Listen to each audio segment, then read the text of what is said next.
Allah, maka niscaya benar-benar sungguh-sungguh mereka akan berkata, Allah yang menciptakan langit dan bumi.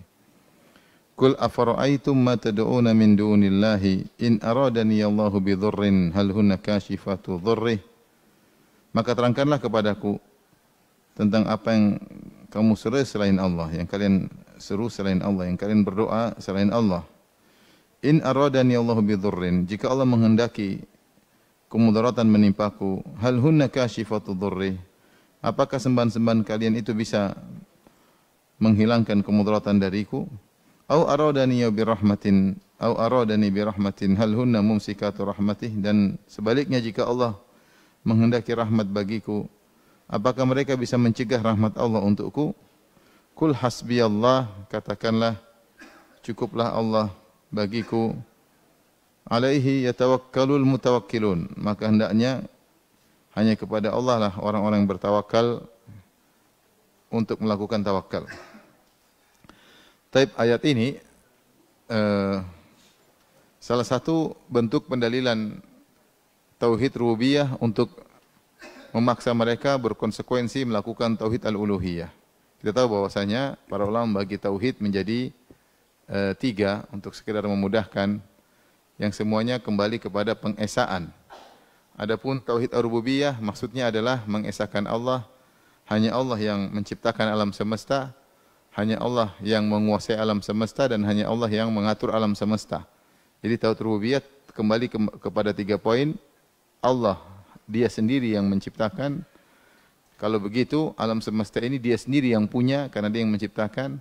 Dan yang ketiga, dia sendiri yang mengatur alam semesta. Tidak ada zat lain yang ikut serta dalam menciptakan, menguasai, memiliki dan mengatur. Itu namanya tauhid ar-rububiyah.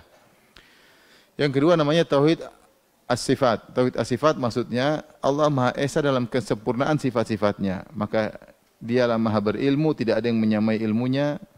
Dia mengetahui ilmu gaib, dia mengetahui masa depan, masa datang, masa lalu, ya semuanya.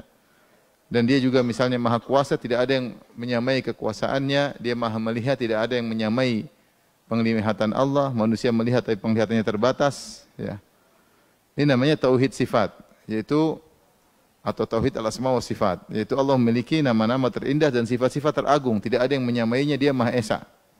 Makanya siapa yang mengatakan ada yang tahu ilmu gaib seperti Allah, maka dia musyrik karena dia menyamakan makhluk punya ilmu seperti ilmu Allah. Padahal yang tahu ilmu gaib hanyalah Allah. Qul la ya'lamu man fis samawati wal ardil ghaiba illa Allah. Katakanlah tidak ada yang tahu di langit dan di bumi tentang ilmu gaib kecuali Allah. Makanya Aisyah berkata, "Man qala anna Muhammadan ya'lamu ma fi ghad faqad iftara 'ala Allahi itsman 'aziman." Ya. Siapa yang mengatakan Muhammad tahu apa yang terjadi besok, maka dia telah berdosa atas nama Allah.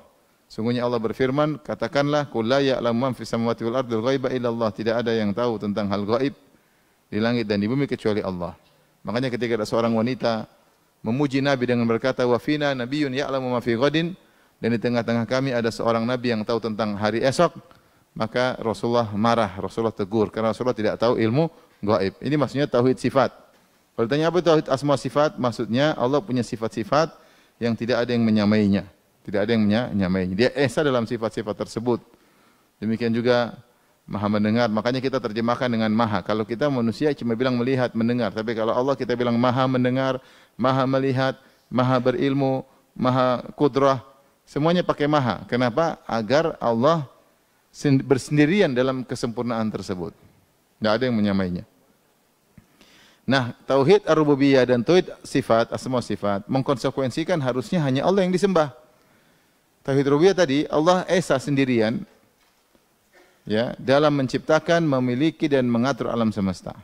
Kalau gitu, yang disembah ya Allah saja karena dia yang mencipta, dia yang mengatur, dia yang menguasai. Kalau ada yang zat ikut serta dalam penciptaan, kita akan sembah zat tersebut. Tapi ternyata yang menyembah cuma Allah, yang menciptakan hanya Allah, maka cuma Allah yang disembah. Sama, karena Allah esa dalam sifat-sifatnya, tidak ada yang menyamai kesempurnaannya, maka hanya Allah yang berhak disembah. Seandainya ada zat yang ternyata juga sama-sama ilmunya seperti Allah, ada zat yang ternyata sama-sama penglihatannya seperti Allah, kekuatannya sama seperti Allah, maka zat itu juga kita sembah. Tetapi ketika kita tahu tidak ada yang menyamai Allah dalam kesempurnaan sifat-sifatnya, kalau gitu yang berhak disembah hanyalah Allah. Maka dalam ilmu tauhid dikatakan tauhid ar-rububiyah dan tauhid as-sifat mengkonsekuensikan hanya Allah yang disembah. Yang hanya Allah disembah dalam istilah ilmu tauhid namanya tauhid al-uluhiyah. Namanya tauhid al-uluhiyah. Paham sampai sini? Paham tidak? Saya ulangi, tauhid terbagi menjadi berapa? 3. Ini sekedar ilmu untuk memahami. Pertama tauhid apa? Rububiyah. Yang kedua tauhid apa? Sifat. Asma sifat. Yang ketiga tauhid al-uluhiyah. Apa itu artinya tauhid rububiyah?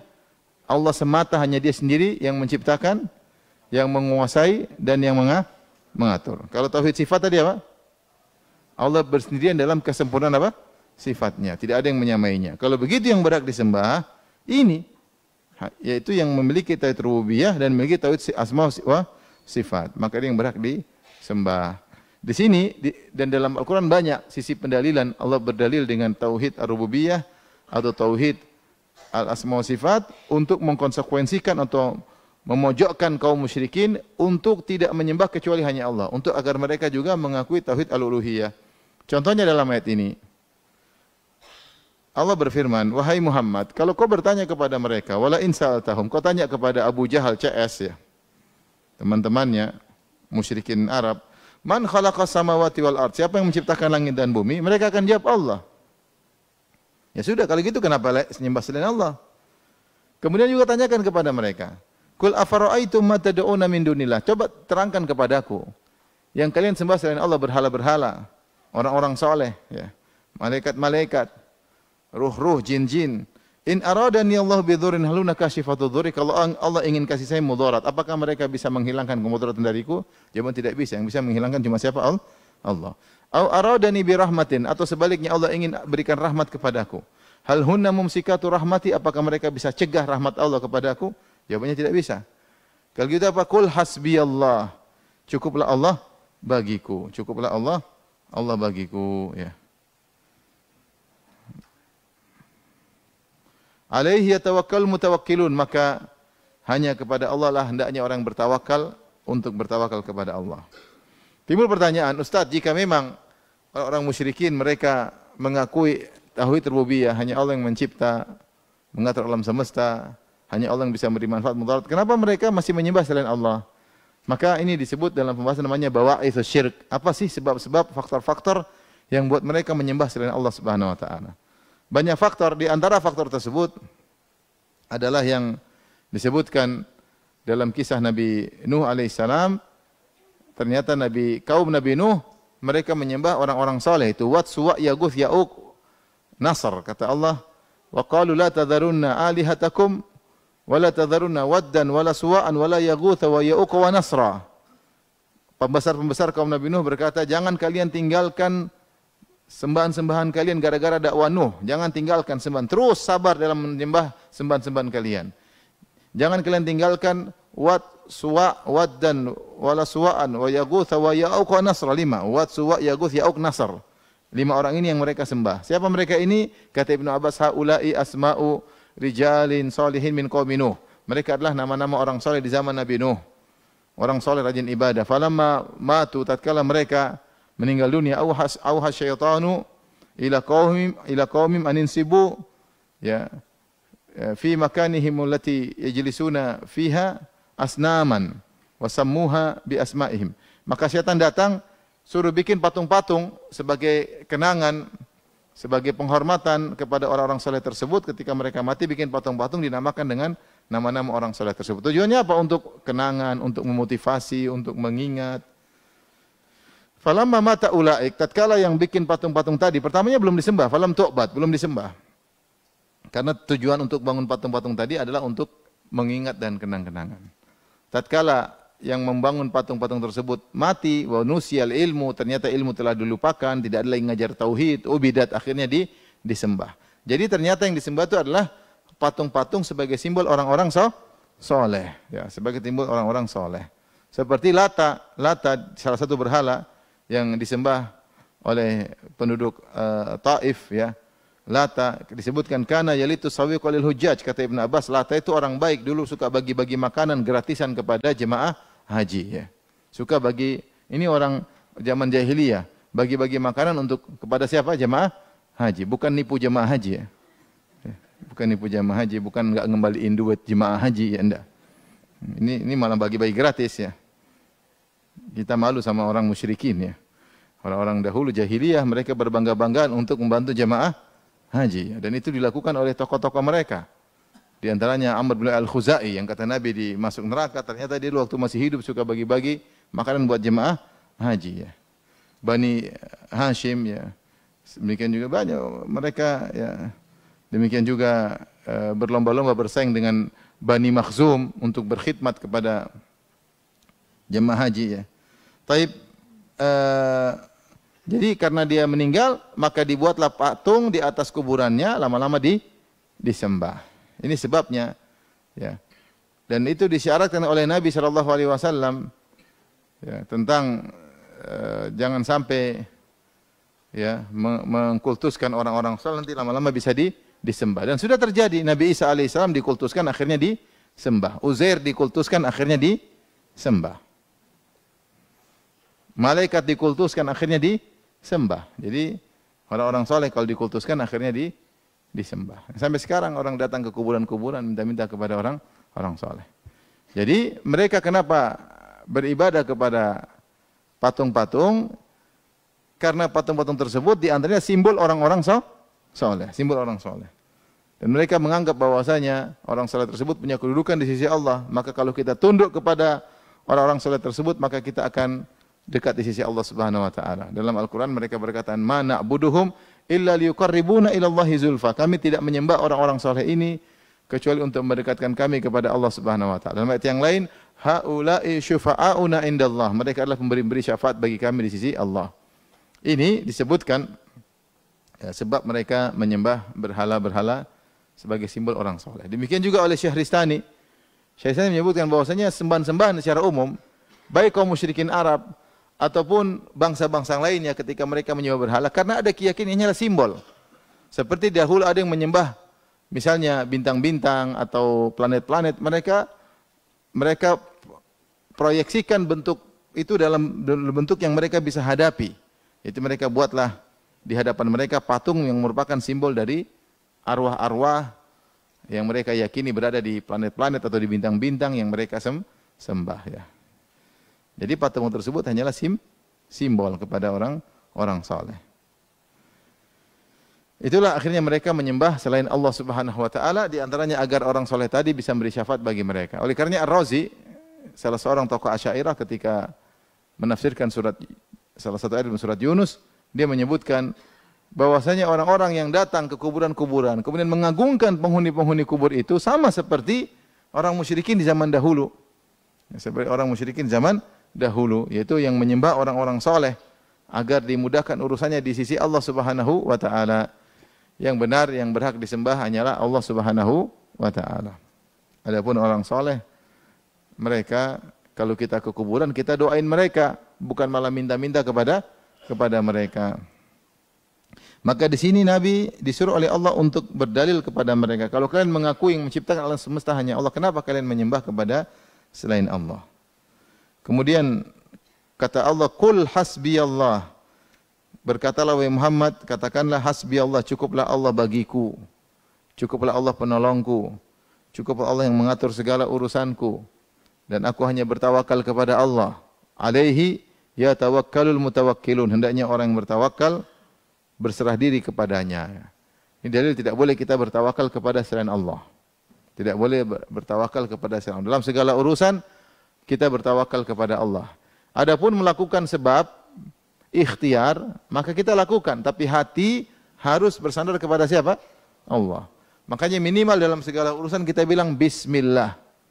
Bismillahirrahmanirrahim. Itu satu kalimat tawakal, yaitu dengan menyebut nama Allah. Itu aku bersandar kepada Allah Subhanahu wa taala. Minimal kalau kita enggak tahu doanya, kita bilang apa? Bismillah. Sehingga kita senantiasa connecting kepada Allah dan bertawakal kepada Allah Subhanahu wa taala. Lihatlah zaman sekarang betapa banyak orang yang tidak bertawakal kepada Allah tapi bertawakal kepada sebab. Allah berfirman, "Fabtaghu indallahi rizq." Carilah dari sisi Allah rizki. Perhatikan ayat tersebut, Allah mengatakan, "Fabtaghu indallahi rizq." Carilah di sisi Allah rizki tersebut. Allah tidak mengatakan carilah rezeki di sisi Allah, tapi Allah sebutkan Allah terlebih dahulu. Carilah di sisi Allah rezeki. Jadi Allah suruh cari rezeki di sisi Allah, bukan di sisi selain Allah. Adapun kalau kita kerja, itu hanya ikhtiar. Kita kerja, kita ngelamar pekerjaan, kita ketemu dengan bos, ya, kita jualan barang, maka semua rezeki di sisi Allah. Hanya cari di sisi Allah kita cari rezeki. Jangan kita bertawakal kepada bos, seakan-akan rezeki kita di tangan bos, nggak boleh. Itu syirik. Jangan kita bertawakal kepada sebab. Kita berobat, kita bertawakal kepada siapa? Allah. Kita ke dokter ya itu karena hukum sebab akibat ya. Bahwasanya kita menuju dokter sebagai ikhtiar, tapi yang menyembuhkan siapa? Allah. Kapan hati kita bertawakal kepada sebab, kita telah terjerumus dalam syirik kecil. Seperti kita merasa, kayaknya kalau bos nggak datang saya mampus nih, nggak dapat rezeki. Waduh, kalau dia nggak beli barang saya gimana nih? Saya bakalan, seakan-akan rezeki kita di tangan customer atau pembeli ya. Enggak, kita tawakalnya kepada Allah. Itu usaha harus kita lakukan. Harus kita perhatikan hati kita. Kebahagiaan kita, keberhasilan kita, kesuksesan kita, tidak boleh kita bersandar kepada sebab. Apakah sebab itu berupa bos kita, anak buah kita, pegawai kita, kecerdasan kita, pengalaman kita, selalu kita bersandar kepada Allah. Kapan hati kita bersandar kepada makhluk, maka di situ ada syirik kecil. Maka Allah berfirman, "Qul hasbiyallah." Katakanlah wahai Muhammad, cukuplah Allah bagiku. Alaihi yatawakkal mutawakkilun. Kepadanya lah bertawakal orang-orang yang berserah diri.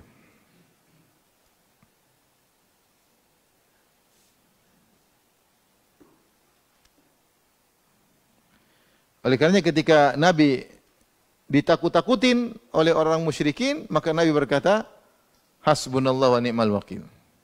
Cukuplah Allah bagiku. Ya. Makanya dalam ayat sebelumnya, wa yukhawifunaka billadzina min duni, dalam ayat ke-36, ya. Kata Allah, ini sudah kita bahas, alaisallahu bikafin abda, bukankah Allah cukup bagi hambanya? Wa yukhawifunaka billadzina min duni, dan mereka menakut-nakuti engkau dengan sembahan-sembahan selain Allah. Mereka nakut kualat wahai Muhammad, kau tidak nyembah berhala-berhala kami, kau menghina-hina berhala kami, kau akan kualat. Mereka takut-takutin. Tapi Nabi mengatakan hasbiyallah. Hasbiyallah. Sama ketika Allah sebutkan alladzina qala lahumun nasu innan nasa qad jama'u lakum fakhshawhum fazadahum imana wa qalu hasbunallahu wa ni'mal wakil. Dan orang-orang yaitu Rasulullah ketika ditakut-takutin, ada utusan Abu Sufyan, wahai Muhammad hati-hati. Abu Sufyan dengan pasukannya ribuan akan datang menyerang engkau kembali. Ya. Kata fazadahum imana wa qalu, justru mereka tidak takut, mereka bertambah iman dan mereka berkata hasbunallah wa ni'mal wakil. Cukuplah Allah bagi kami dan dia yang mengurusin tempat terbaik untuk kita menyerahkan urusan. Demikian juga ketika Nabi Ibrahim alaihissalam ketika dilempar di lautan api, dia berkata hasbiyallah wa ni'mal wakil. Demikian juga ketika Nabi Hud ditakut-takutin, inna qulu illa ataraka ba'du alihatina bisu. Qala inni usyhidullah wa asyhadu anni bari'um mimma tusyrikuna min dunih fakiduni jami'an thumma la tunzirun inni tawakkaltu 'ala Allahi rabbi wa rabbikum ma min dabbatin illa huwa akhidhun bi nasiyatiha inna rabbi 'ala siratim mustaqim. Ketika kaum Nabi Hud yaitu kaum 'Ad berkata nakut-nakutin, menurut kami kau telah tertimpa penyakit dari sembahan-sembahan kami wahai Hud. Kau ini celaka, ciloko engkau, kualat. Apa kata Nabi Hud? Nabi Hud mengatakan saya tidak takut. Ya, kata Nabi Hud, ini usyhidullah, saya jadikan Allah sebagai saksi saya. Washhadu, saksikanlah. Aku berlepas diri dari sembahan-sembahan kalian yang kalian takut-takuti aku dengan sembahan-sembahan tersebut. Nakut-nakuti apa? Saya berlepas diri dari sembahan kalian semua. Ya. Kemudian Nabi Hud berkata, fakiduni jami'an thumma la tunzirun. Silakan kalian bikin makar kepadaku, suruh berhala-berhala kalian semua celakakan saya. Silakan. Saya tidak takut. Jangan ba'du alihatina. Karena mereka bilang, wahai Hud, kayaknya sebagian Tuhan kami telah buat kau celaka. Kata Nabi Hud, jangankan sebagian Tuhan kamu, semua Tuhanmu. Suruh celakain saya sekarang. Fakiduni jami'an. Tsumma la tunzirun. Dan jangan tunda-tunda sekarang juga. Inni tawakkaltu 'ala Allahi rabbi wa rabbikum. Aku bertawakal kepada Allah yang adalah Rabbku dan Rabb kalian. Ma min dabbatin illa huwa akhidhun bi nasihatiha. Tidak ada makhluk hidup apapun, binatang melata manapun kecuali Allah pegang ubun-ubunnya. Allah mengatur mereka. Ngapain saya takut sama kalian? Jadi Nabi Hud berkata, "Inni tawakkaltu, aku bertawakal kepada Allah." Tawakal ya. Maka ini tawakal harus sering kita ucapkan dalam segala hal, dalam gangguan apapun, ketika berdakwah. Dan banyak contoh dalam Al-Quran di mana orang-orang ketika diganggu dalam dakwah mereka bertawakal. Contoh seperti juga Nabi Nuh. Ya, saya carikan ayatnya. Kata Allah Subhanahu Wa Taala surat Yunus ayat 71. Watul alaihim naba'a Nuhin idh qala liqaumihi ya qaumi in kana kabura 'alaikum maqami wa tadhkiri bi ayatillah fa 'ala Allahi tawakkaltu fa ajmi amrakum wa syuraka'akum thumma la yakun amrukum 'alaikum gummah thumma qdu ilayya wa la tunzirun.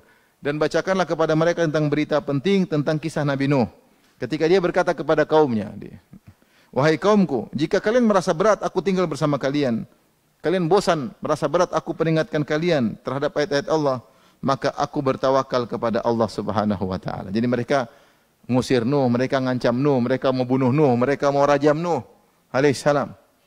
Kata Nabi Nuh, aku bertawakal kepada Allah Subhanahu wa taala. Jadi dalam dakwah kita perlu untuk bertawakal kepada Allah Subhanahu wa taala. Demikian juga dalam surat Ibrahim ya, ketika para rasul diganggu ya, mereka berkata ya, wa ma lana alla natawakkala 'ala Allah wa qad hadana subulana ya. Wa lanasbiranna 'ala ma adaitumuna wa 'ala Allahi falyatawakkalul mutawakkilun, dalam surat Ibrahim ayat 12. Kata para rasul ketika diganggu oleh kaumnya, mereka berkata, kenapa kami tidak bertawakal kepada Allah sementara Allah telah memberi petunjuk kepada kami jalan-jalan kami? Sungguh kami akan bersabar atas gangguan kalian kepada kami, dan kepada Allah lah orang-orang yang bertawakal hendaknya menyerahkan diri. Jadi para rasul semua bertawakal. Dan tawakal ini bukan cari duit aja ya, baru tawakal ya. Berobat baru tawakal, semua tawakal. Cari duit tawakal, berobat tawakal, berdakwah juga apa bertawakal, diganggu orang juga bertawakal, diancam orang bertawakal, ngurus anak juga bertawakal, keluar rumah bertawakal. Bismillahirrahmanirrahim, ta'alallahi la hawla wa la quwata illa billah. Maka seorang yang paling bahagia adalah orang yang menyerahkan urusannya kepada siapa? Allah. Dan orang yang paling ciloko adalah yang ditinggal oleh Allah. Kapan dia ditinggal oleh Allah? Ketika dia bersandar kepada selain Allah. Kata Nabi sallallahu alaihi wasallam, "Man 'allaqa syai'an wukila ilaihi." Siapa yang menggantungkan sesuatu, dia pakai jimat, maka Allah akan buat dia bertawakal kepada jimat tersebut. Allah berlepas diri dari dia, Allah tidak ngurusin dia. Maka perhatikan dalam ayat ini, qul hasbiyallah. Katakanlah ya Muhammad, cukuplah Allah bagiku, alaihi yatawakkalul mutawakkilun. Hendaknya orang yang bertawakal hanya bertawakal kepada Allah. Sebab dikerjakan, tapi hati bukan kepada sebab tersebut. Sakit ke dokter, tapi bukan kesembuhan di tangan dokter. Kerja pagi-pagi, biar bos senang, tapi bukan rezeki kita di tangan apa? Bos, bukan.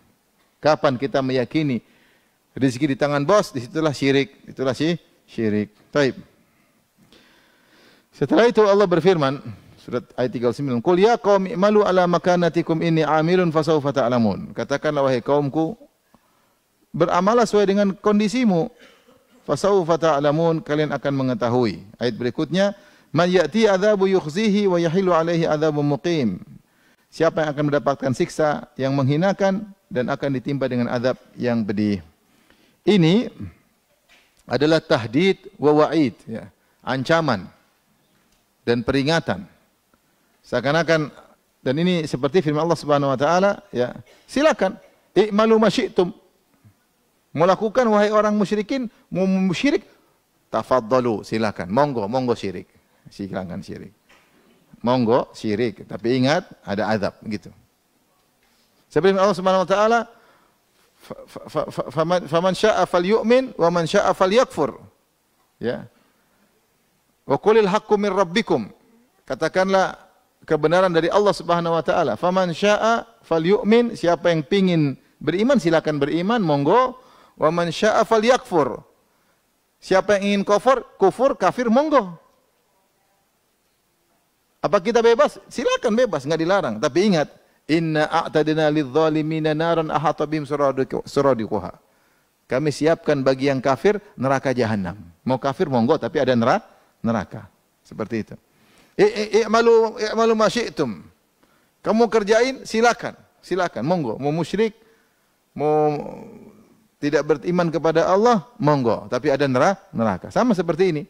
Qul ya qaumi i'malu ala makanatikum. Jadi Abu Jahal CS ngeyel, Allah suruh bilang sama mereka, wahai kaumku, wahai Abu Jahal dan teman-temannya, monggo. I'malu ala makanatikum. Silakan kerjakanlah sesuai dengan kondisimu. Kalian enggak bertauhid silakan aja. Saya pun akan terus berdakwah tetap di atas tauhid. Tapi apa? Fasaufa ta'lamun. Kalian akan mengetahui. Siapakah di antara kita yang akan didatangi oleh azab yang pedih dan akan disiksa dengan azab yang abadi? Siapa? Nanti lihat aja. Ya, dikasih tahu enggak mau dengar, ngayal silakan. Nanti tinggal kita tahu siapa yang terkena ya azab yang pedih dan akan mendapatkan azab yang kekal abadi. Ternyata mereka mendapatkan kekal dalam perang Badar.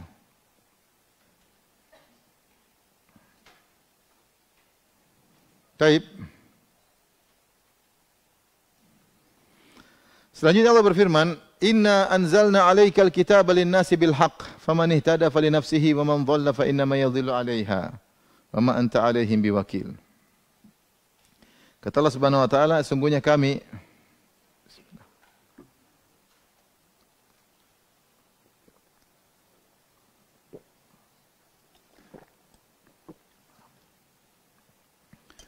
Kata Allah Subhanahu wa taala, sungguhnya kami telah turunkan kepada engkau Alkitab, Al-Quran, itu linnas, bagi manusia seluruhnya, bil haq, dengan kebenaran. Faman ihtada, siapa yang ikuti petunjuk Al-Quran, dia dapat petunjuk, fali nafsi, maka untuk dirinya. Wa man dhalla, siapa yang sesat, fa innama yadhillu 'alaiha, maka sungguhnya dia semata-mata sesat buat kerugian dirinya sendiri. Wa ma anta 'alaihim biwakil, dan kau tidak bertanggung jawab atas mereka, ya. Kau tidak bertugas untuk memberi hidayah kepada mereka. Maksudnya demikian.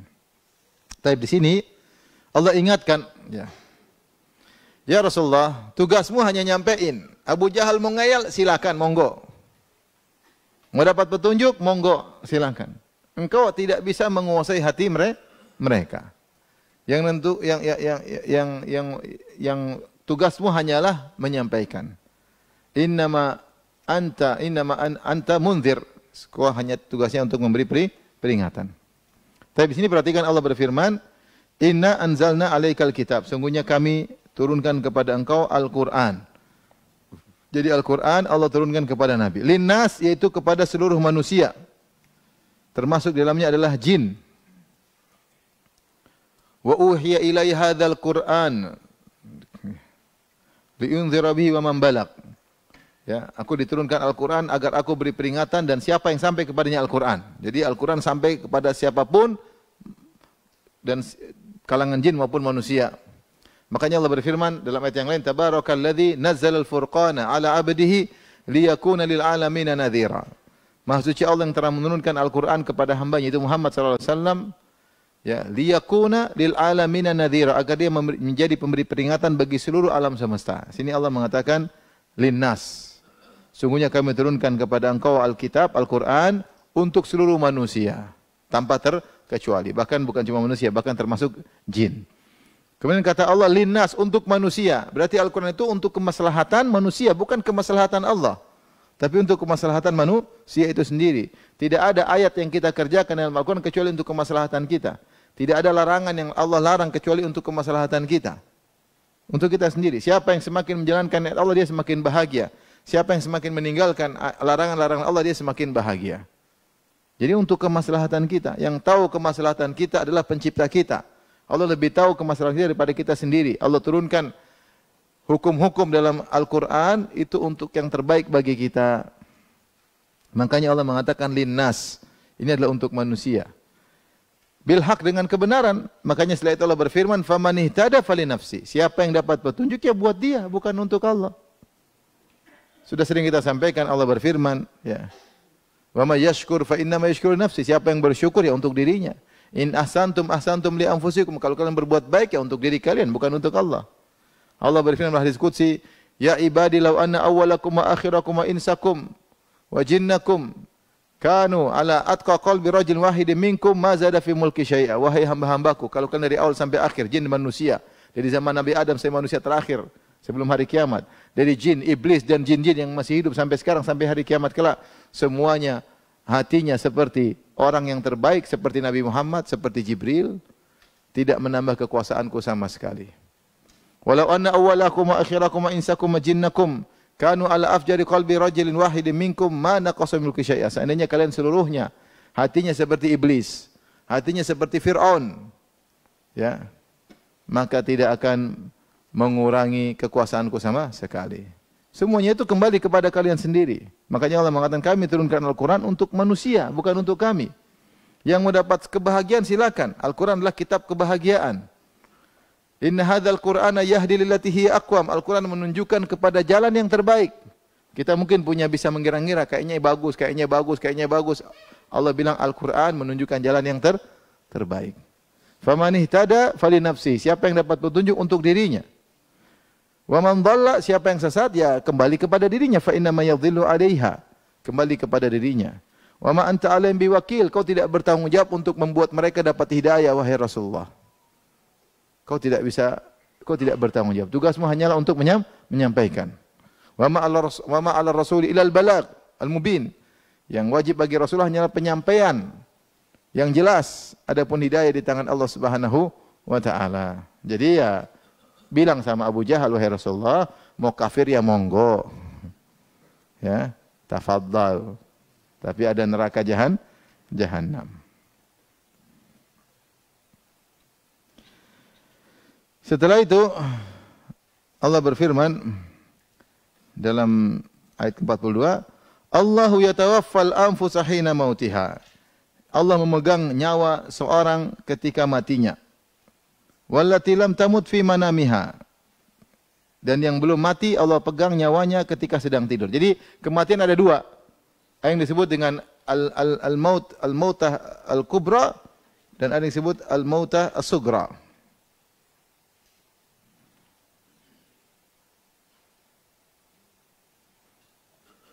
Atau al-wafat sugra dan al-wafat al-kubra. Al-wafat atau kematian sugra kecil maksudnya tidur. Maksudnya apa? Tidur. Makanya kalau kita bangun tidur kita mau tidur bilang apa? Bismika Allahumma amutu wa ahya. Kalau kita bangun tidur kita berdoa apa? Alhamdulillah ahyana ba'dama amatana. Segala puji bagi Allah yang telah menghidupkan kami setelah mematikan kami. Maksudnya kematian apa? Kematian tidur, maksudnya kematian kecil. Ya, kematian kecil adalah tidur. Makanya ketika Rasulullah ditanya, ayanamu ahlul jannah? Ya Rasulullah, apakah penghuni surga akan tidur? Ada tidur pagi, tidur siang, tidur sore, tidur malam? Kata Nabi SAW, an-naumu akhul maut. Tidur itu saudaranya kematian. Berarti kalau penghuni surga tidur, berarti dia mengalami kematian. Maka penghuni surga tidak ada yang tidur. Karena penghuni surga tidak boleh off dari kenikmatan, tidak boleh off. Lagi main sama bidadari terus ngantuk. Mas, nggak boleh off. Oh iya, nggak boleh off dari kenikmatan. Harus terus nikmat. Kata Allah, Inna ashabal jannatil yauma fi syugulin fakihun. Sungguhnya penghuni surga pada hari itu dalam kesibukan. Nggak ada sibuk lain, sibuk mulu. Sibuk apa nih? Nikmat. Kalau kita sibuk nggak jelas, sibuk pelongak-pelongok. Sibuk komentar, nggak ada yang dengar komentarnya. Sibuk menganalisa ngawur. Sibuk. Nggak jelas. Penghuni surga dalam kesibukan. Jadi mereka nggak tidur. Kenapa? Karena tidur kata Nabi akhul maut.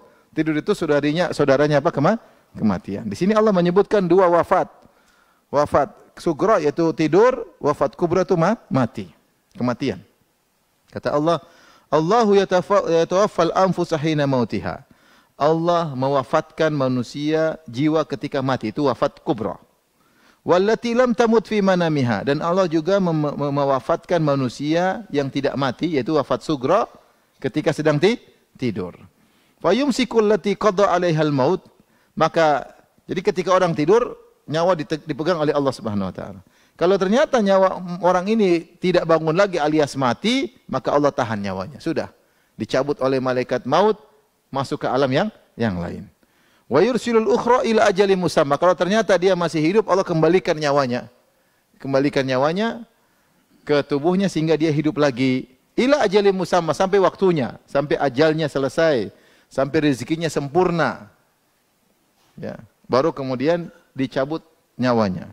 Inna fi dzalika laayatil liqaumin yatafakkarun. Yang demikian itu sungguh ada tanda-tanda kebesaran Allah bagi orang yang berfikir. Subhanallah, kita nggak bisa menguasai nyawa kita, nggak bisa. Kalau tidur kita nggak tahu nyawa kita, terombang-ambing kemana dipegang Allah, tahu-tahu nggak balik lagi, mati selesai. Betapa banyak orang tidur tidak bangun lagi, banyak tidak? Banyak.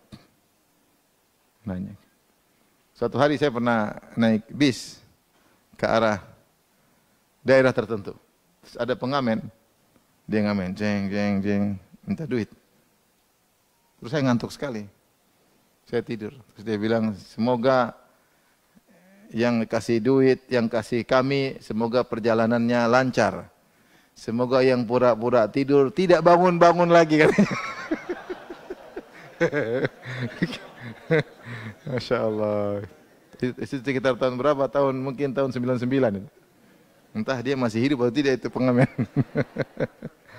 Karena orang benar, banyak orang yang tidur nggak bangun lagi, benar nggak? Banyak.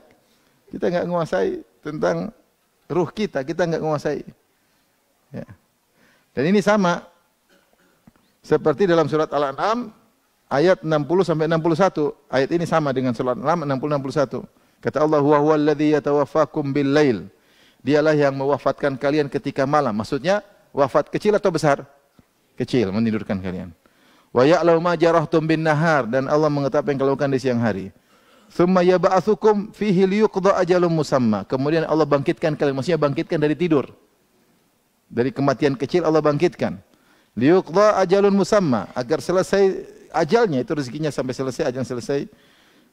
Kemudian tsumma ilaihi marji'ukum, tsumma yunabbi'ukum bima kuntum ta'malun.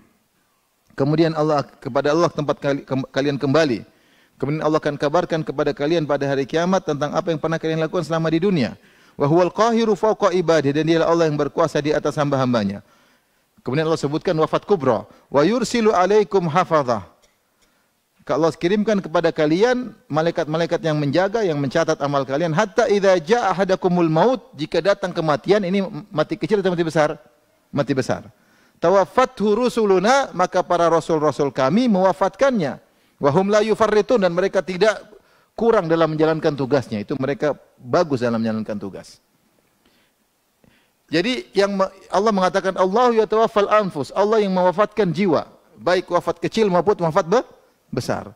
Tetapi yang menangani langsung wafat besar siapa? Malaikat maut. Qul yatawaffakum malakul mautil ladzi wukkila bikum. Sungguhnya katakanlah, malaikat maut yang menangani wafat kalian. Siapa yang menyuruh dia untuk menangani kematian? Allah Subhanahu wa taala.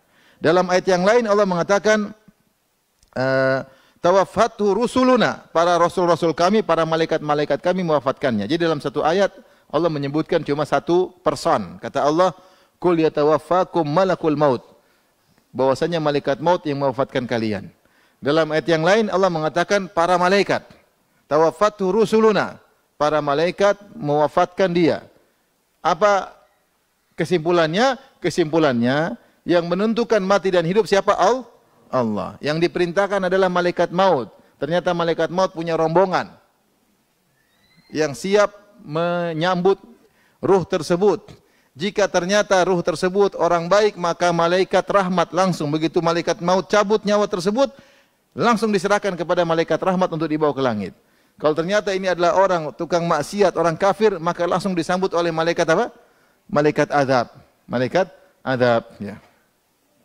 Makanya Allah mengatakan, "Falaula idza balagatil hulqum wa antum hina idzin tanzurun wa nahnu aqrabu ilaihi minkum walakin la tubsirun." Kata Allah, seandainya dan ketika nyawa sudah mau keluar dari kerongkongan, itu mau mati, malaikat maut sudah mau cabut. Wa antum hina idzin tanzurun, ketika itu kalian sedang menjenguk orang ini yang mau mati, kalian jenguk. Kalian jenguk. Kalian melihat dia. Ya. Wa nahnu aqrabu ilaihi minkum, namun kami lebih dekat daripada kalian kepada orang calon mayat ini.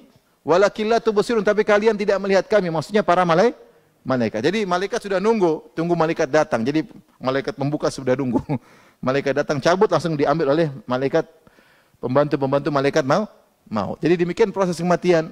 Yang menentukan adalah Allah, tapi yang diperintahkan adalah malaikat maut. Malaikat maut punya anak buah. Ada malaikat rahmat dan malaikat apa? Azab. Maka terkadang Allah datangkan dengan lafal tunggal, qul yatawaffakum malakul maut, yang mewafatkan kalian malaikat maut. Terkadang Allah datang dengan lafal jamak, tawaffatu rusuluna, para malaikat-malaikat kami yang mewafatkannya. Maksudnya anak buahnya malaikat apa? Maut. Makanya ketika seorang tidur, ya, dianjurkan kita berdoa. Ya. Apa doanya? Bismika Allahumma amutu wa ahya. Ya Allah, dengan Engkaulah kami tidur dan kami bisa hidup lagi. Kalau kau tidak hidupkan aku, ya sudah selesai. Demikian dalam hadis Rasulullah mengatakan, "Idza awa ahadukum ila firashihi falyanfudhu bidakhilati izarihi." Jika kalian tidak tidur, maka kebaskanlah dengan sarung kalian tempat tidur ya, tersebut. Fa innahu la yadri ma khalafahu alaihi. Dia tidak tahu apa yang ditinggal di situ. Mungkin ada sesuatu yang tidak bagus, ada hewan, ada apa, dia kebas-kebas. Tsumma liyaqul, kalau sudah dia tidur. Sambil berdoa sebelum tidur, bismika rabbi. Subhanakallahumma rabbi, bika wada'tu jambi wa bika arfa'uh. In amsakta nafsi faghfir laha wa in arsaltaha fahfadha bima tahfadhu bihi ibadaka salihin.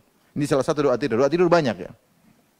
Di antaranya tadi, Subhanakallahumma rabbi bika wada'tu jambi. Ya Allah, dengan Engkau aku bisa meletakkan lambungku. Wa bika arfa'uh. Dan dengan Engkau pula aku bisa bangkit, bisa bangun dari tidur. Ada orang tidur enggak bisa bangkit lagi. Kena saraf kejepit lah, kena apalah, mau bangkit susah. Salah tidur susah bangkit. Dan ada yang tidak bisa bangkit lagi karena sudah mati. Bika wada'tu jambi, dengan Engkau aku bisa meletakkan lambungku, wa bika arfa'u, dan dengan Engkau pula aku bisa mengangkat lambungku. In amsakta nafsi, kalau kau pegang nyawaku tidak kau kembalikan, yaitu mati ketika aku tidur, faghfir laha, maka ampunilah dia ya Allah. Subhanallah. Itu sebelum tidur kita berserah diri kepada Allah.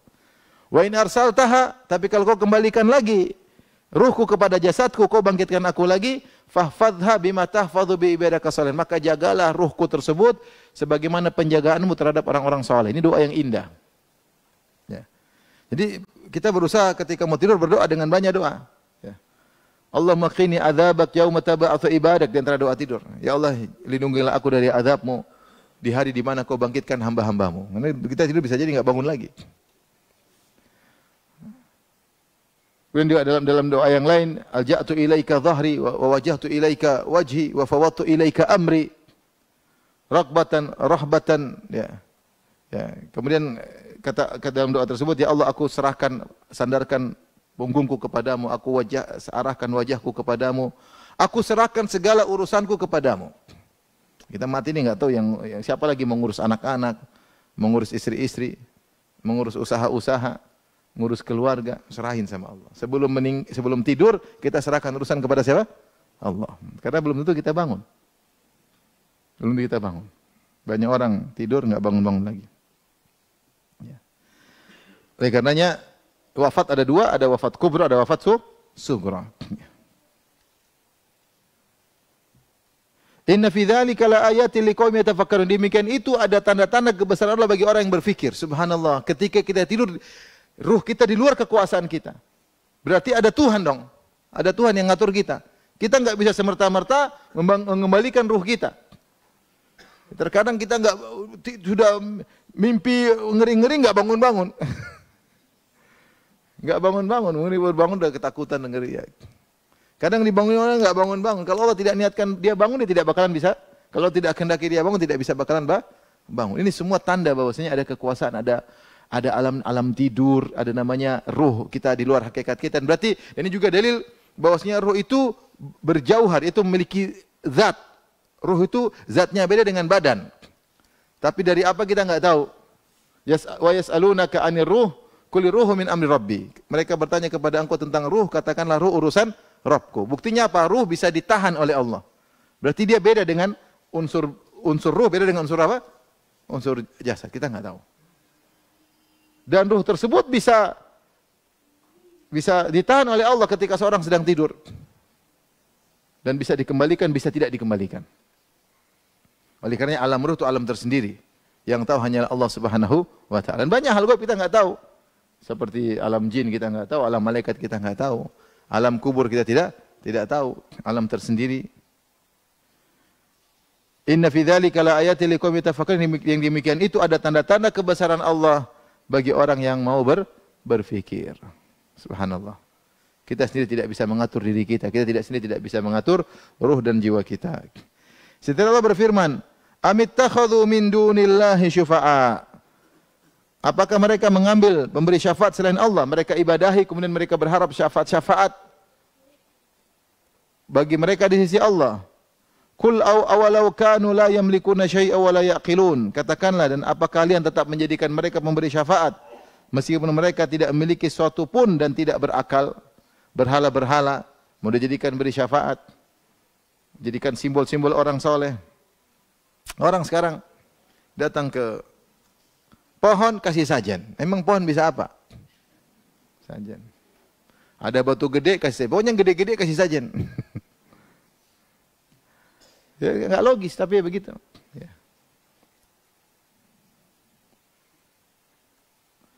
Dan Allah bantah, "Kullillahi syafa'atu jami'a." Sungguhnya seluruh syafaat hanyalah milik Allah Subhanahu wa taala. Sungguhnya syafaat hanyalah milik Allah Subhanahu wa taala. Ya.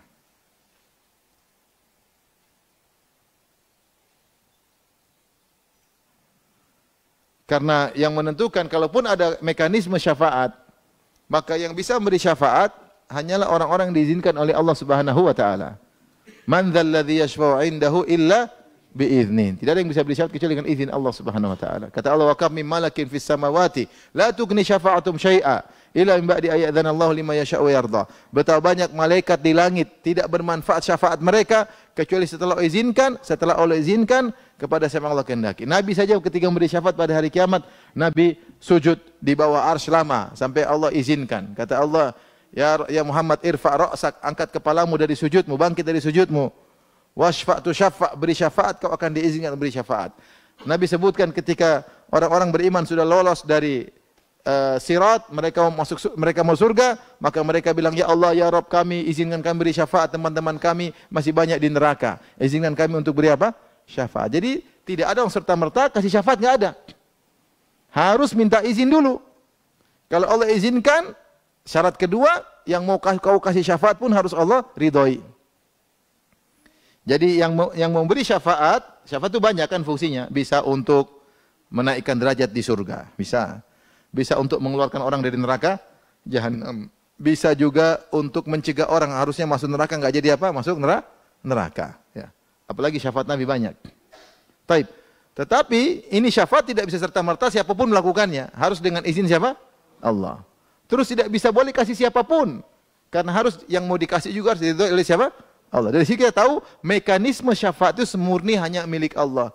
Yang kasih izin Allah, yang diridhoi juga oleh siapa? Oh, Allah. Oleh karenanya benarlah Allah berfirman, "Qul lillahi syafa'atu jami'an." Semua syafaat semuanya milik Allah. Karena yang kasih izin hanya Allah, yang boleh dikasih juga dengan izin siapa? Allah. Dan ini suatu hal yang wajar. Kenapa kata Allah, "Lahu mulkus samawati wal ard." Karena semua langit dan bumi milik Allah. Jangankan syafaat kamu, semua langit dan bumi, manusia, makhluk, malaikat, jin, semuanya milik siapa? Allah. Termasuk syafaat semua milik Allah. Maka jangan beribadah kepada makhluk supaya dapat apa? Syafaat. Tidak. Dan ini disebutkan oleh Razi, salah seorang tokoh besar Asy'ariyah dalam ketika membahas surat Yunus, ya. Dia mengatakan orang-orang datang ke kuburan, mengagungkan penghuni kubur supaya mereka dapat apa? Syafaat. Ini sama seperti kesyirikan di zaman jahiliyah. Kalau dekat sama wali, pokoknya kalau wali sudah dekat ibadah, nangis-nangis apa, minta-minta kasih, langsung otomatis sudah tinggi derajatnya. Makanya saya ditanya oleh seorang Ustadz, katanya kalau kita minta sama Allah langsung enggak sampai Ustadz, karena Allah enggak kenal kita. Kamu siapa minta-minta sama Allah? Menungso itu akeh banget, ya. Ada miliaran manusia. Kamu siapa minta? Memang Allah kenal sama kamu. Terus gimana caranya? Ya harus lewat wali yang punya kedudukan di sisi Allah. Tahu walinya siapa? Walinya pasti mereka enggak bilang Abu Bakar, Umar, pasti enggak. Pasti Abdul Qadir Jailani biasanya. Bekerja atau Sunan ini atau Habib ini atau siapa. Justru sahabat-sahabat nggak dipakai wali-wali tersebut. Wali-wali yang belakangan. Ya, tadi kita bilang taruhlah Abdul Qadir Jailani seorang wali soleh. Abdul Qadir Jailani. Jadi kau minta sama Abdul Qadir Jailani, ya Abdul Qadir Jailani, mintakanlah buatku, atau kau mendekat Abdul Qadir, panggil ya Abdul Qadir Jailani tolong aku, Abdul Qadir Jailani tolong aku. Bagaimana bantahannya? Dia bilang, kamu tuh sopo? Menungsaiku akeh. Emang Abdul Qadir Jailani kenal kamu? Emang berarti kamu kenal sama Abdul Qadir Jailani? Sama kan? Kalau gitu harus butuh lagi wali yang dekat dengan Abdul Qadir Jailani. Terus. Kapan berdoanya? Banyak silsilah. Padahal kata Allah, wa idza sa'alaka ibadi anni fa inni qarib. Kalau mereka tanya kepada engkau, aku dekat, tinggal minta aku kabulin. Agama Islam gampang, connecting langsung. Harus kesin dulu. Itu kalau presiden iya. Kita ini penduduk 200 berapa juta? 300 juta ya, kurang lebih. Mungkin kurang, mungkin lebih ya. Kita nggak dikenal, wajar ya, harus lewat ini, ring 1, ring 10, ring 9, terus sampai ring 1 sampai presiden. Tapi kalau Allah nggak perlu gitu. Jangankan kamu, kata Allah, wa matas kutumi waraqatin illa ya'lamu. Jangan engkau bisik-bisik, daun jatuh aja Allah tahu. Apalagi kau bisik-bisik nangis, sulut malam nangis, Allah nggak dengar. Daun jatuh aja Allah tahu, masa kau nangis Allah nggak dengar? Afaman huwa qa'imun ala kulli nafsin bima kasabat wa ja'alu lillahi syuraka kul sammuhum. Apakah sama berhala-berhala yang disembah seperti Allah yang mengurusi setiap manusia secara person-person? Allah ngurusin kita satu-satu kita diurusin. Allah ngurus kamu, harus ngurus saya, ngurus sama dengan ngurus dia. Harus bayi dalam janin yang ngurus siapa? Allah. Jadi kita diurus satu perjalanan, mengatakan mungkin Allah nggak tahu nih, gimana Allah nggak tahu? Jangan-jangan Allah nggak dengar. Gimana nggak dengar? Kau belum lahir aja Allah sudah urusin. Jadi kalau minta kepada Allah, jangan menyembah kepada selain Allah karena berharap apa? Syafaat. Nggak boleh. Tsumma ilaihi turja'un. Kemudian kepada Allah lah kalian akan dikembalikan. Ayat berikutnya, wa idza dzukirallahu wahdahu shma'azzat qulubul ladzina la yu'minu bil akhirah. Dan apabila hanya nama Allah saja yang disebut, kesalah hati orang-orang yang tidak beriman kepada kehidupan akhirat. Mereka enggak ingin kalau cuma Allah saja. Harus ada digandengkan, disebut sembahan-sembahan mereka selain Allah. Wa idza dzukira alladzina min dunihi. Dan apabila disebut nama-nama sembahan-sembahan mereka selain Allah, idza hum yastabshirun. Tiba-tiba mereka bergirang hati, mereka gembira ya. Sama seperti adapun isma'azzat, ada yang mengatakan maknanya yaitu kesal, jengkel, inkibat yaitu. Ada yang mengatakan istakbarat, yaitu sombong. Seperti firman Allah, innahum kanu idza qila lahum la ilaha illallah yastakbirun. Sungguhnya mereka kalau disuruh ucapkan katakanlah la ilaha illallah, mereka sombong. Mereka tidak mau cuma la ilaha illallah. Aja'alal alihata ilahan wahida. Apakah Muhammad ingin jadikan sembahan cuma satu saja? Tidak mau. Jangan sebut satu, sebut tiga. Satu enggak cocok. Allah doang enggak cocok. Harus ada berapa?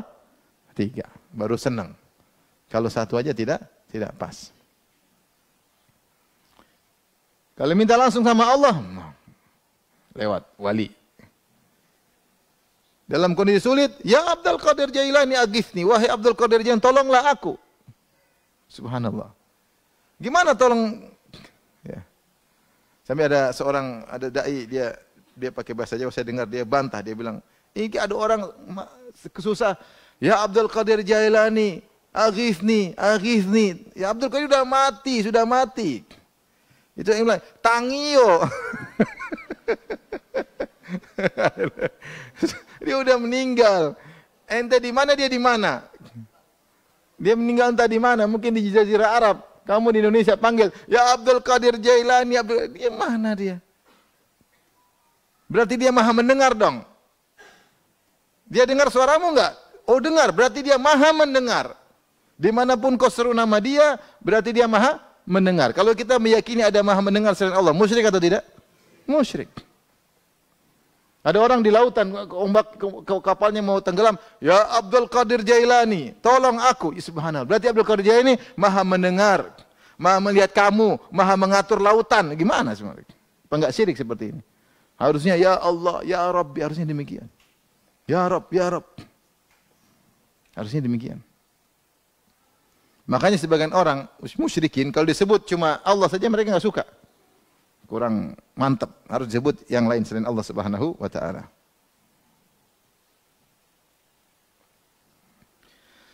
Baik, sampai sini aja kajian kita. Insyaallah kita lanjutkan ayat ke-46 pada pertemuan berikutnya. Kalau yang bertanya saya persilahkan. Wallahu taala alam bisawab.